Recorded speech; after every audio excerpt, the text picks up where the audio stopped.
안녕하세요. 능기고등학교 역사랑 조중훈입니다. 이번 시간에 배울 성리학과 양명학을 많은 학생들이 어려워하는 파트이기도 합니다. 성증리, 이기론, 신증리, 경물치지 다양한 철학적 용어들이 나오기 때문인데요. 그런데 지금 우리가 듣고 있는 이 과목은 윤리와 사상이 아니라 동아시아사 과목이기 때문에 이러한 사상과 학문들이 가지고 있는 기본적인 이론과 동아시아사 각 시대와 국가에 끼친 영향들을 중점으로 해서 보시면 조금 쉽게 접근할 수 있을 것이라 생각을 합니다. 먼저 이 성리학의 등장과 발전 부분인데, 성리학은 유학의 한 일종이라 할 수 있거든요. 성리학 이전에 유학이 어떻게 발전했는가를 먼저 보도록 하겠습니다. 한나라 한무제 시기에 동중서의 건의에 따라서 태학이 설립이 되고 오경 박사를 두었으며 유교가 관학화되었다라고 배워봤었는데요.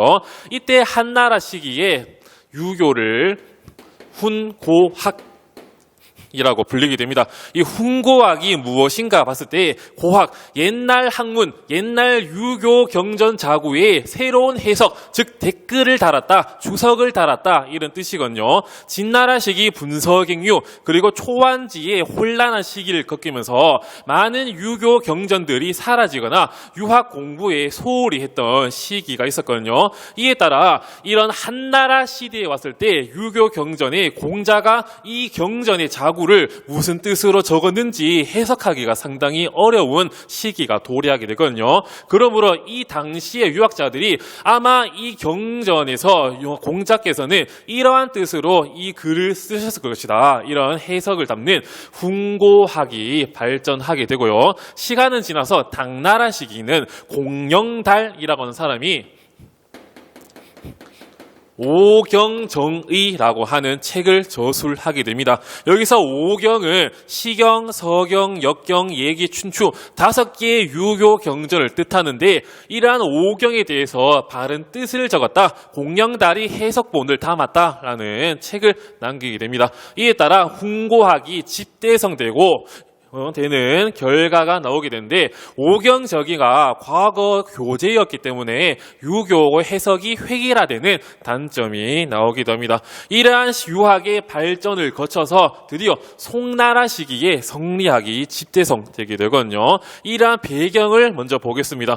먼저 새로운 계층이 송대 4대부가 등장을 하게 되거든요. 그 이전 시기 당나라에는 귀족이라고 해서 자기가 원래 가지고 있던 권력을 자손 대대로 물려주는 귀족 계층이 발전했었는데, 당나라 말기와 5대 식국을 거치면서 귀족 계층이 몰락을 하고 요 4대부 계층이 등장을 하게 됩니다. 이러한 4대부들은 과거제를 통해 관료이기도 하고요. 그리고 대부분 땅을 가지고 있는 소장농 전호를 부리는 지주이기도 하고, 지주이기 때문에 일을 할 필요가 많이 없었기 때문에 여유롭게 책을 읽는 독서인, 이런 특징들을 가지고 있습니다. 그리고 송나라 시기에는 많은 북방 민족들이 군사적 압박을 하던 시기였거든요. 요나라든지 서하라든지 남송대 금나라라든지 이런 북방 민족이 압박을 하고 있는 상황, 그리고 불교 도교에서 우주론과 인성론을 수용하는 상황이 맞닥뜨리게 됩니다. 유학은 말 그대로 학문이기 때문에 철학적인 요소들이 없었거든요. 불교와 도교에 가지고 있는 우주적인 이론, 그리고 사람의 본성에 관한 이론, 이런 형이상학적인 요소들을 유학에 접목시키게 됩니다. 이 형이상학은 또 무엇인가 또 어려울 수 있거든요. 쉽게 말해서 형태를 넘어섰다, 철학적이다 라고 이해를 하시면 될 거예요. 이에 따라 남송 시기에 주희 또는 주자가 성리학을 집대성하게 되거든요. 중국에서는 학문적 깨달음을 얻은 자를 자자로 붙여서 주자, 공자, 맹자 부르기도 하거든요. 그리고 성리학을 주의가 딱 만든 게 아니라 대대로부터 발전해 오던 것을 주돈이, 정의, 정호 한 사람들이 만들어 오던 것을 모아가지고 주의가 새로운 해석을 담아서 집대성하는 것을 남송 시기에 도래되게 됩니다. 이러한 성리학의 이론들을 보도록 할게요. 성리학은 이기론, 이와 기로 나뉘어서 우주를 바라보게 되거든요. 여기서 이는 만물의 보편적 그리고 불변의 법칙 또는 원리라는 뜻을 가지고 있고, 기는 이에 의해서 나타나는 가변적인 현상이라는 뜻을 가지고 있습니다. 선생님, 이게 무슨 말입니까? 할 수 있겠는데, 쉽게 말해서 여기 분필 지우개가 있어요. 지우개. 이 지우개의 원래 목적은 뭘까요? 말 그대로 분필이 쓰여져 있는 것을 지우기 위한 용도로 이 분필이 만들어지게 되거든요. 그러므로 이 만물 또는 이 분필 지우개의 보편적이고 불변의 원리는 아까 말했듯이 분필을 지우는 건데, 이러한 이에 의해서 나타나는 형상화돼서 나타나는 가변적인 이런 보여지는 것을 기라고 합니다. 이러한 분필을 지우기 위한 목적 이가 형상화돼서 이런 분필 지우개의 모습이 나오게 되거든요. 그런데 여기 이는 순수한 선으로 이루어져 있고, 기는 성과 악이 내재되어 있거든요. 왜? 가변적이기 때문에. 여기 분필 지우개가 순수한 이에 따라서 분필을 지우지만 계속 쓰다 보면 부서지고 닳아지고 하기 때문에 이러한 이를 발현하기가 어려워지는 악의 상황이 등장하게 되거든요. 그러므로 우주는 이와 기로 구성되어 있다는 이기론을 중심으로 하고 있습니다. 그리고 주자가 많은 것들을 집대성해서 성증리라고 말을 하게 되거든요. 인간이 하늘로부터 받은 본성이 곧 리, 우주의 이치다라고 하면서 원래 본성은 착하다, 이런 것들을 말하게 되는데, 그런데 시간이 지나면서 이런 순수한 본성이 탁해지고 더러워지게 되거든요. 이러한 것들을 되찾기 위한 수양 방법으로 경물치지와 거경궁리라고 하는 수양 방법을 제시하기도 합니다. 경물치지는 사물에 나아가서 이치의 알매 이른다, 이런 뜻이고, 거경궁리는 경건함을 유지한 채 리를 탐구한다, 이런 수양 방법을 제시하기도 합니다. 그리고 성리학에서 오경보다는 이 사서를 더 중시하게 되거든요. 사서에는 논어, 맹자, 중용, 대학 이런 것들이 중심으로 되어 있는데, 오경의 얘기에서 중용과 대학이 빠져나오게 되거든요. 이 시기에는 오경보다 사서를 더 중시했다, 특히 대학을 더 강조했다, 이런 핵심 용어들을 잘 아시면 되겠습니다. 이러한 추세에 따라서 주자가 많은 저서를 남기기도 하거든요. 첫 번째로 사서집주예요. 사서집주. 사서에다가 주자가 새로운 해석을 달았다, 이런 사서집주가 있고, 그 다음에는 근사록이라고 하는 책을 남기기도 하고, 집안에서 행해야 될 예법 주자가래라고 하는 책을 남기기도 하고요. 자기 제자에게 시켜서 저술이 된 어린 아이들이 배워야 할 유교의 기본서, 소학 등등을 남기는 그런 흐름을 잘 아시면 되겠습니다. 그리고 이러한 성리학은 대의 명분론을 강조하게 되거든요. 명분, 큰 뜻을 하기 위한 명분이 무엇인가? 내가 왜 이 전쟁에 참여할 수밖에 없는가? 내가 왜 공부를 할 수밖에 없는가? 이러한 이를 탐구하기 위해 대의 명분론이 강조되게 됩니다. 그런데 문제가 생기거든요. 군, 신, 그리고 지주, 전호, 이렇게 순수한 것들과 성과 악이 내재된 것을 이기론에 따라 구분하다 보니까 신분적 차별을 정당화하기도 하고요. 이러한 것들이 발전해가지고 화이론으로까지 연결되기도 합니다. 중화민족, 그리고 오랑캐, 이러한 두 세력을 구분하기도 하거든요. 요 시대가 북방 민족의 군사적 압박이 인상하기 때문에 살짝 정신 승리를 하기 위해 화이론을 연결해서 우리 중화민족은 순수하다, 하지만 저 오랑캐 이들은 매우 성과 악이 내재된 아주 낮은 존재다, 이런 식으로 바라보기도 합니다. 이러한 성리학이 각 동아시아 국가에 끼친 영향을 보도록 할게요. 먼저 중국인데, 원나라 때는 주자가 저술을 한 사서집주가 과거 시험 교재로 사용되기도 합니다. 그리고 명나라 때 들어서는 그대로 성리학이 홍무제 때의 관악으로 지정되기도 하고 영락제 때는 성리대전, 영락대전이 편찬되기도 하거든요.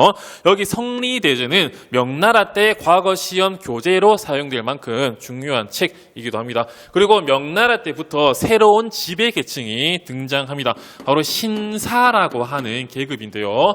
이런 신사층은 과거제와 학교가 연결됨에 따라 등장하게 된 계층이라고 할 수 있거든요. 먼저 학위 소지자, 생원이라든지 거인이라든지 간단한 시험 아니면 큰 시험을 통해 학교에 들어간 사람, 그리고 관직 경업자라고 해서 현재 관직을 하고 있는 현직 관리 또는 휴직 또는 퇴임한 관리 등등을 모두 합쳐서 신사라고 불리게 되고요. 이러한 신사들은 요역을 면제된다든지 아니면 향촌 사회의 질서를 주도하는 이갑제가 붕괴된 다음에 향촌 사회의 질서를 주도하는 계층으로 크게 활약하게 되고 명나라, 청나라 때 주요 지배 계층이기도 합니다. 마찬가지 청나라 때도 성리학이 관악으로 지정되기도 합니다. 그 다음 중국을 거쳐서 우리 한국을 볼게요. 한국은 고려 안향이라고 하는 사람에 의해서 성리학이 소개되고 지난 시간에 배웠듯이 충선왕 때 대도에 만권당이라고 하는 학술 기구를 설치하기도 하거든요. 이곳에서 조맹부라든지 이재현이라는 사람이 모여서 토론도 하고 토의도 하는 장소로 사용되기도 합니다. 그리고 고려말 신진 4대부와 이러한 성리학이 연계돼서 권문세족을 비판하는 모습이 보이기도 하고 고려 시대를 거쳐서 조선 시대에 들어왔을 때는 서원과 향약을 통해 사림이 성장하고 성리학이 보급되기도 합니다. 이 서원과 향약은 조선에만 있던 게 아니라 이 송나라 시기에도 서원과 향약이 존재했었거든요. 서원은 제사도 지내고 성리학을 가르치는 학교이기도 하고 향약은 향촌의 자치규약이기도 한데 이 두 개를 통해 송대에도 우리 조선에도 성리학이 확산되는 데 큰 기여를 하는 것들이기도 합니다.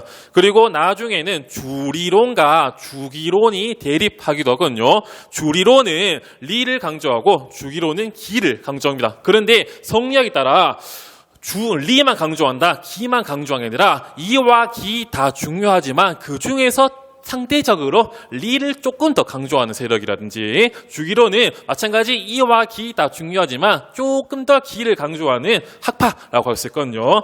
이왕이 있었던 시기에는 사화라든지 성리학적인 그런 이론과 명분이 조금은 흔들리고 있었던 사림들이 공격받던 시기이기 때문에 순수한 리, 새로운 순수한 것들을 되찾자에 따라 주리론을 주장하게 되고 이때는 사림이 조금은 승리를 하고 권력을 잡았던 시기였기 때문에 새로운 사회 개혁을 하고자 주기론을 주장하게 되고 이러한 것들이 붕당 정치로 발전을 하기도 합니다.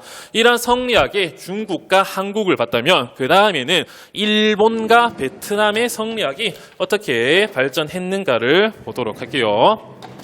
먼저 일본인데 일본은 가마쿠라 막부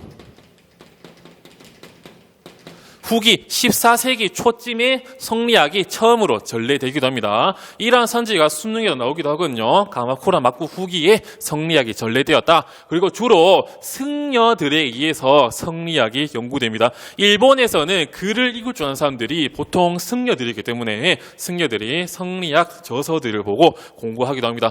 이러한 성리학이 본격적으로 발전되는 시기가 이 에도 막부에서 성리학이 발전하는데 큰 영향을 끼친 학자 4명을 꼭 기억을 해두시길 바라겠습니다. 먼저 조선 사람이었는데 정유재란 때의 포로로 끌려왔던 이 강항이라고 하는 인물이 있거든요. 이 강항은 일본으로 잡혀간 다음에 일본인 후지와라 세이카와 교류를 하면서 일본 성리학을 발전시키는 데 큰 공을 한 인물이기도 하고요. 그 다음 이런 강항과 교류를 한 후지와라 세이카가 있습니다. 이런 후지와라 세이카 아까 말했듯이 강항과 교류하면서 새로운 책을 내기도 하는데 사서 오경 외훈이라고 하는 책을 남기기도 하거든요. 사서 오경에 일본인 최초로 즉 새로운 주석을 달았다 이런 뜻의 책을 남기도 하니까 후지와라 세이카, 사서 오경 외훈